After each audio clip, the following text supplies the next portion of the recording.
हाँ चलो देखो, एरिया बाउंडेड रीजन कर्व का ये क्वेश्चन है तुम्हारा। Find the area of the region bounded by the parabola y square equal to 4ax and its latus rectum. ठीक है, तो y square equal to 4ax और लैटिस रेक्टम से जो बाउंडेड रीजन होगा उसी का एरिया तुम्हें फाइंड करना है।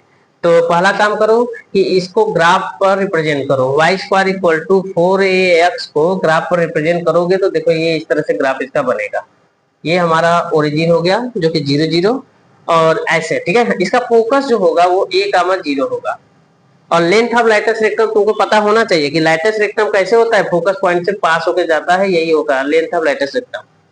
तो यहाँ पर देखो ये L और L डैश हो गया लेंथ ऑफ लैटिस रेक्टम जिसको बोला गया है। और इससे बाउंडेड ये पैराबोला और इससे बाउंडेड रीजन का एरिया कौन सा है, ये है और ये है।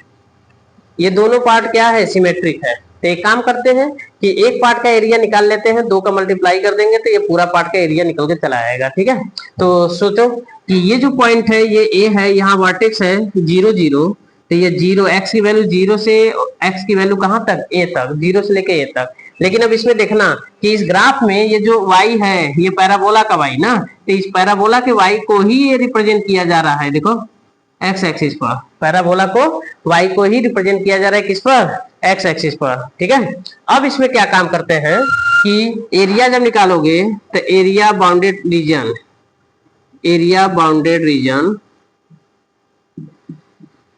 तो ध्यान से देखो तो एरिया इक्वल टू 2 का मल्टीप्लाई क्यों किए, क्योंकि ये सिमेट्रिक है। और 0 से लेके x की वैल्यू 0 से लेके a तक, और किसका y, पैराबोला का y इंटू डी एक्स। देखो y p मतलब पैराबोला का y, तो यहाँ पर पैराबोला का y की वैल्यू यहाँ से फाइंड आउट कर लोगे, y equal to under root 4ax। तो देखोगे तो आएगा 2 अंडर रूट ax, आएगा कि नहीं आएगा।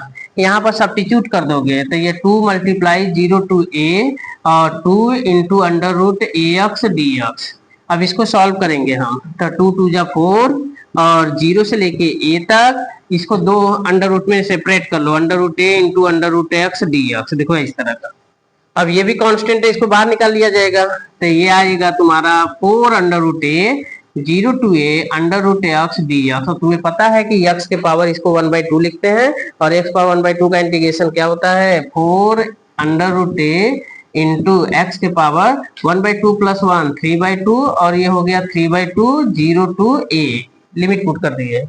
अब ये 3/2 है, इसको कांस्टेंट से बाहर निकाल लेंगे तो 2 ऊपर मल्टीप्लाई कर देगा तो ये आएगा 8 रूट a अपान 3 और x के पावर 3/2 0 टू a। अब लिमिट पुट कर दो x की जगह, तो x की जगह लिमिट पुट करोगे तो 8 under root a upon 3 multiply a put करेंगे तो a के पावर 3/2 हो गया, माइनस 0 पुट करेंगे तो 0 ही हो गया।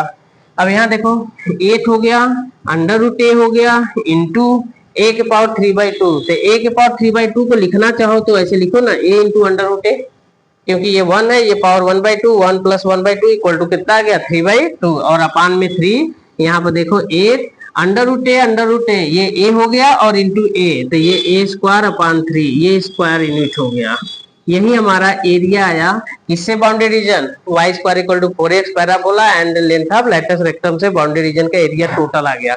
हम 2 का मल्टीप्लाई क्यों किए हैं, क्योंकि ये सिमेट्रिक है, सिमेट्रिक है इसलिए 0 से लेके a तक का इसका इंटीग्रेशन किए, 2 का मल्टीप्लाई कर दिए, आंसर निकल के चला आया। Okay, thanks.